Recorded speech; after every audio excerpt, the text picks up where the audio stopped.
Morning பிரேக்ஃபாஸ்ட்டுக்கு தோசைன்னு plan பண்ணியாச்சு. So, அதுக்கு சைட் டிஷ்ஷா என்ன பண்ணுறதுன்னு தெரியல. 4 பேர் இருக்கோம். 4 பேத்துக்கு ஒன்னொன்னு பிடிக்கும், ஒன்னொன்னு பிடிக்காது. ஒரு ஆளுக்கு தேங்காய் சட்னி பிடிச்சா, ஒரு ஆளுக்கு தேங்காய் சட்னி பிடிக்காது.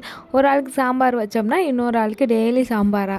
அதனாலேயே இன்றைக்கி வந்து எல்லாத்துக்குமே பிடிச்ச தக்காளி சட்னி தான் பண்ணியிருந்தேன். தக்காளி சட்னியுமே இன்னும் டேஸ்ட்டாக பண்ணியிருந்தோம்னா எல்லாருமே விரும்பி சாப்பிடுவாங்க. சட்னியுமே காலியாயிரும். என்னோட ஸ்டைலில் தக்காளி சட்னி எப்படி பண்ணுறதுன்னு பார்த்துடலாம். நான் வந்து வெங்காயம் கம்மியாகவும் தக்காளி வந்து கொஞ்சம் அதிகமாகவும் எடுத்துக்குவேன். ஸோ கட் பண்ணி வச்சதுக்கப்புறமா கடாயில் கொஞ்சமாக எண்ணெய் சேர்த்துட்டு உளுந்து போட்டு வறுத்துட்டு அதோடைய வரமிளகா போட்டு வறுத்துட்டு கருக்காமல் வந்து எடுத்து மிக்ஸி ஜாரில் வச்சுக்கணும். உளுந்து வறுத்ததோடைய வெங்காயம் தக்காளியும் சேர்த்துட்டு நல்லா தக்காளி மேஷ் ஆகிற வரைக்கும் வதக்கிட்டு கொஞ்சமாக தேங்காய் சேர்த்துட்டு தேவையான அளவுக்கு உப்பு போட்டுட்டு சட்னி வந்து அரைச்சி எடுத்துக்கணும். நல்ல ஃபைன் பேஸ்ட்டாகவே அரைச்சிக்கலாம். இதுக்கு தாளிப்பு வேணும்னா போட்டுக்கலாம், இல்லைன்னா சும்மா கூட சாப்பிட்டுக்கலாம். இதில் புளி எதுவுமே தேவையில்லை. இந்த தக்காளியோட புளிப்போடைய சட்னி வந்து நல்லா காரமாக சூப்பராக இருக்கும்.